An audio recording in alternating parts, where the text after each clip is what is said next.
assignment, we will be making a timeline mapping your interactions with the learner. Think about the first time you come in touch with your learner till your last interaction.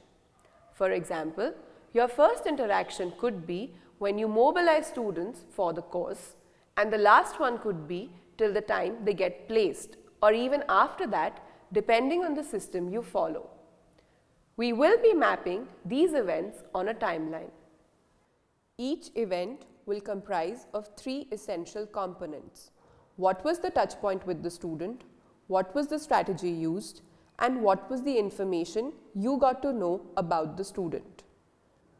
Here are some examples of events you can chart on the timeline. Scenario 1. The first touch point with a student could be a pre-course counseling session. The strategy used here would be a one-on-one interview. Through this strategy, you may be able to gain an understanding of why the student wants to do the particular course, the student's academic background, interests, aspirations, and commitment. Scenario 2. For this event, let's take up the scenario where the student is absent from class.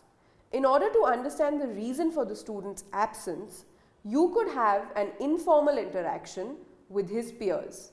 This may enable you to gain an insight into the student's personal life, like what is the family situation, what are the kind of challenges he or she might be facing.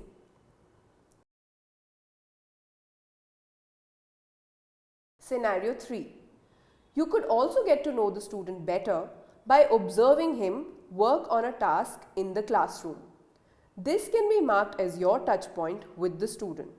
The strategy used would be classroom observation. This could help you gain a better understanding of the student's strengths, weaknesses, approach towards work, interaction with peers. Now, let's plot these 3 events on the timeline.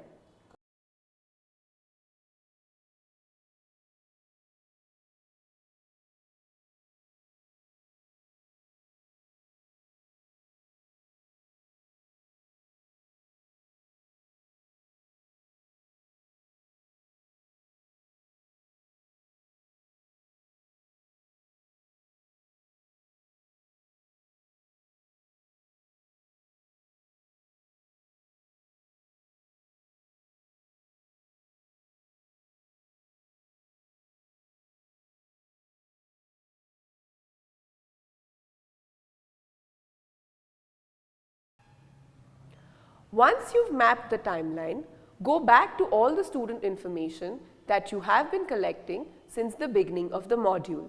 Look at both of them together and write a 750 or more words essay answering the following questions. How has your understanding of your learner evolved over the course of the module? What is some of the information you changed about your learner as we progress through the module, and why? How helpful was it for you to know all this information about your learner? What are some of the changes you brought in your practice based on the information you learned about your learner? Mention any challenges you have about gathering these inputs about your learner. What would you want to do about these challenges?